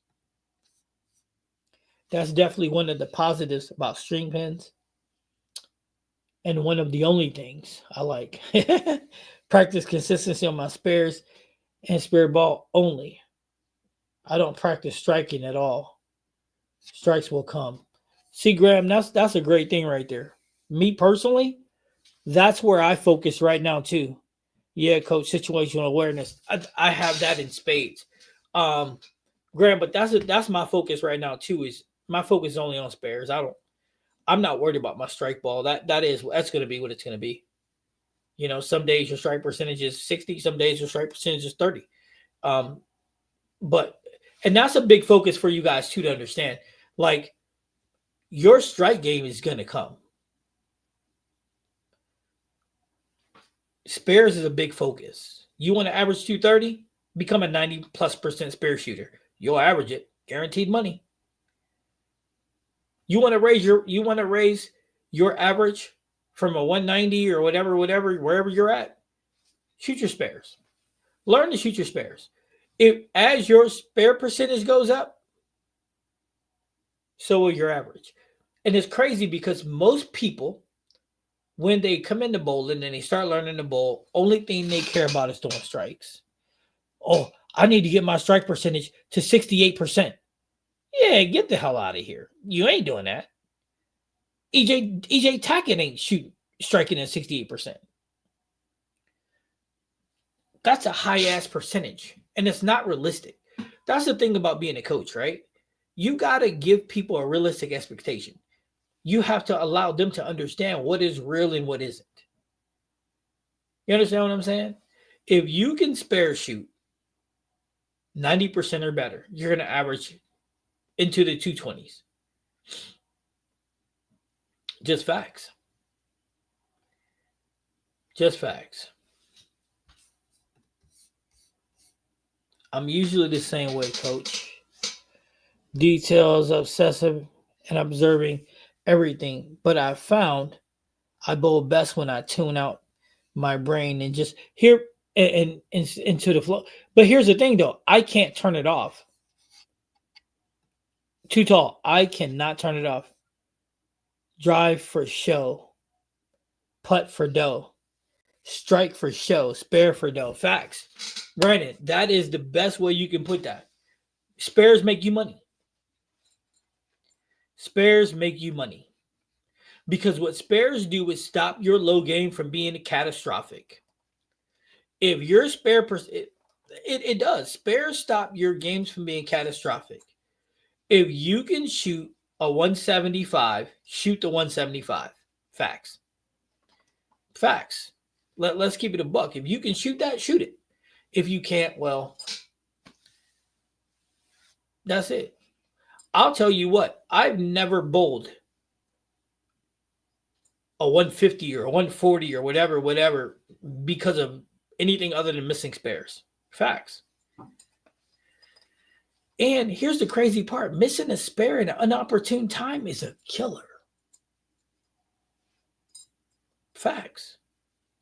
Missing a spare at an inopportune time is a killer. But here's the thing. If you miss, who cares? It's over with. That was just one little piece of a game. You still got other game to bowl. Right?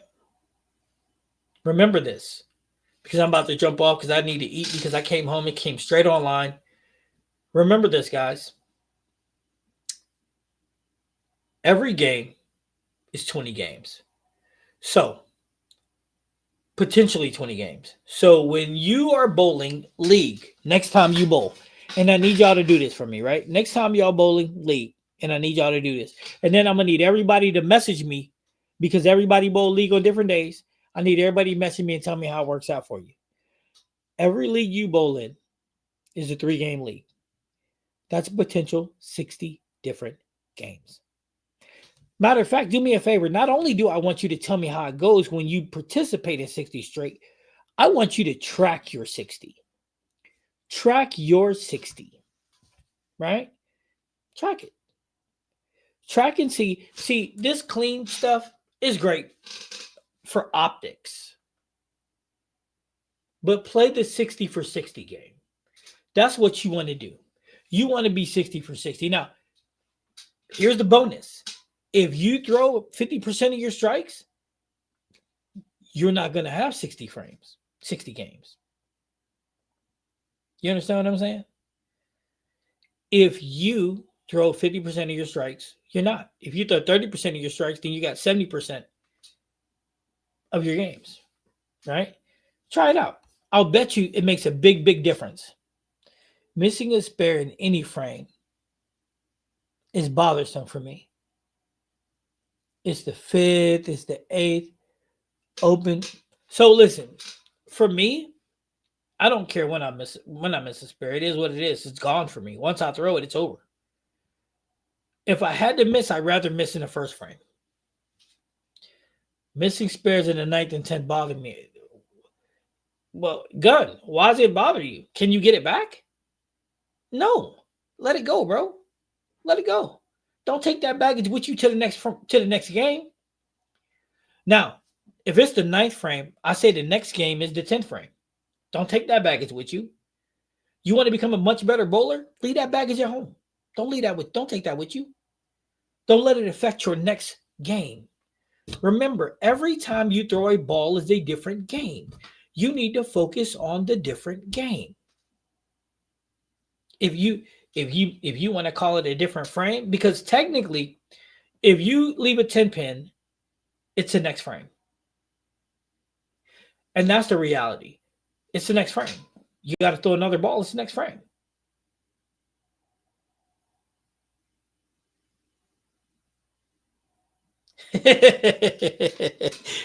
Brandon, hold on, wait. Don't be blaming me. I didn't do that, Brandon. Hey, you got to let it go. Let it go. It's facts. Listen, if you get above 90% on your spares and you don't shoot 700 in the regular, I'll buy every person, even the entire chat, a 3-ball arsenal. It's just that crucial. But it's a fact. It's a fact. Hey, Graham, they don't understand it though. But Graham, we gonna get them to understand it because that's how crucial it is. But listen, guys, when I say a game in a game, think about it this way: every single ball you throw is a different frame. So you have 60 frames. 60, right? 60 frames. Now, that's through a 3-game because the reason why I say it is because each game is its own game. I want you to win every single game. That's your goal. I'm winning every game. I'm winning every ball I throw. I'm winning. That's what I'm talking about. On the first ball, a win is 9 or better. Facts. Facts. Don't get pissed off at a 10 or 8 or whatever. No, you just won. Every ball that's a 9, you win. On the second ball, every time you close the door, it's a win. So you're trying to get 60 wins. Now, when you're charting, you put your 60 down there. Every time you throw a strike, you got to knock that off. So now it's not possible to get 60. Now you're down to 58. Now your job is to get 58 wins. Then you throw a 10-pin shot. Okay, that 9 count, that's a win. So now you got 2 wins. You pick that 10 up, now you got 4 wins. And now you got 56 more. You see where I'm going with this? Keep winning. Your goal is to keep winning. Every shot you throw, you win. I'll promise you, if you look at it that way, analytically, you'll never lose. You'll never lose. That's what you got to do. It doesn't affect my attitude. It just bothers me after the fact when I do my post-game breakdown. Nah, you listen. You still looking at it gun the wrong way, bro. Listen, it's okay to have missed. Because at the end of the day, we are human. Now, if you're not learning from it, then that's a problem, bro. But the goal that you should have is to get better. So the job is to keep winning. I hear you, Grandma. Honestly, practicing my spare shots more than my strike ball. If you want to get better, that's what you should be doing. If you want to get better, that's what you should be doing. You should be practicing your pre-shot routine to go along with your spares, and that's how you shoot and get better. But the reality is this. When you're bowling league, it should be a game in a game. I can't stress that enough. And I'm going to ask all of you guys to do it and report it to me and let me know how y'all doing.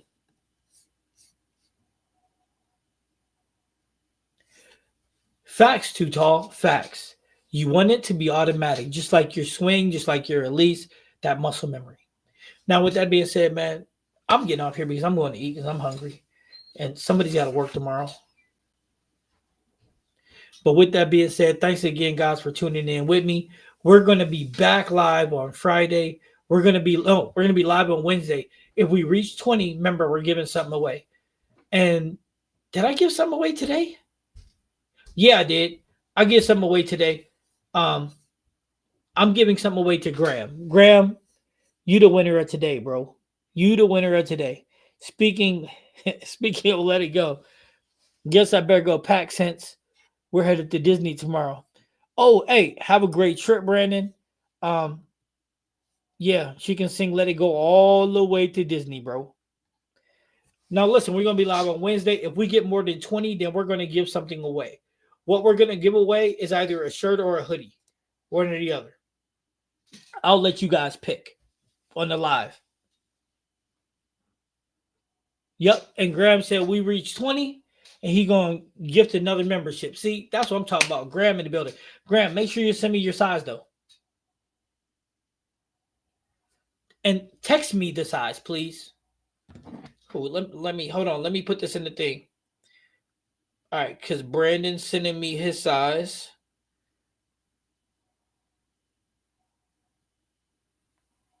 Hold on. Wait, before we get off here, let me track this. Brandon, we got Graham.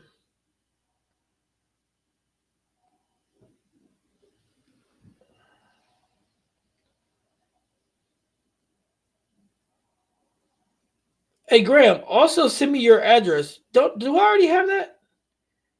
I don't, Graham. I don't even think I got your address. So Graham, you make sure, Graham, make sure. Hey GB, yours is already your thing is GB. You're one of the other winners. So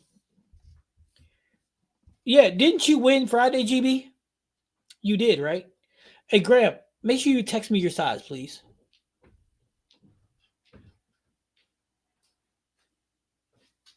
And if you don't text it to me by tomorrow, I'm gonna text you. And GB, yeah, didn't you? I mean, you should. You sent me a ball. Listen, you know what? You know what, Graham? Don't be like that. Don't be like that, Graham. don't, don't be like that, bro. All right. Anyway, I'm out of here. GB. Everybody that wants something I already know what I'm sending. So yeah. But anyway, thanks again for tuning in, everybody. Man, if I overthink the previous frame,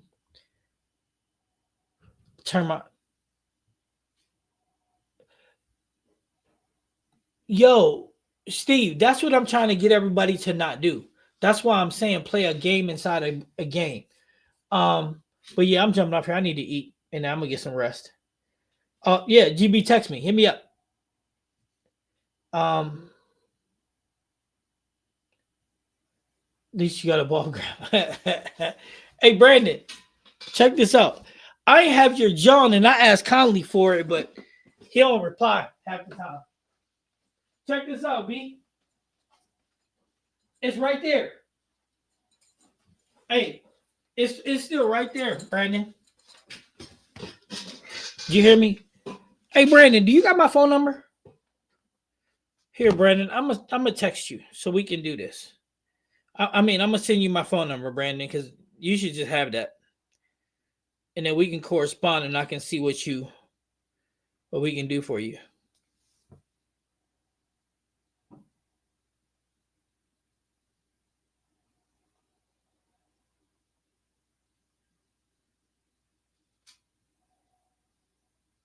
All right, I just sent you my number, Brandon.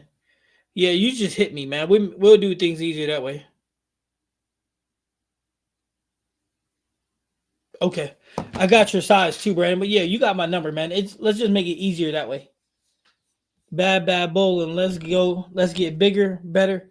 Hey, listen, thank y'all for all y'all do, man. It's just part of the grind. Um,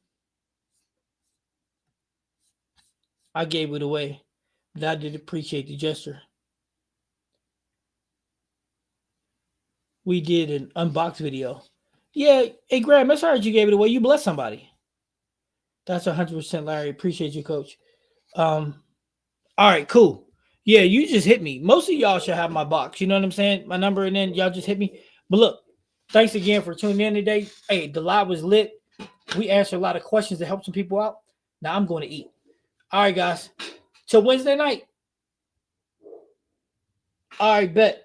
Okay, GB. I 9 out of 10. I got it. And Graham come through with the gift. Yep, Graham come through gifting it. That's what I'm talking about. All right. Thanks everybody. Graham, text me. All right, later, guys.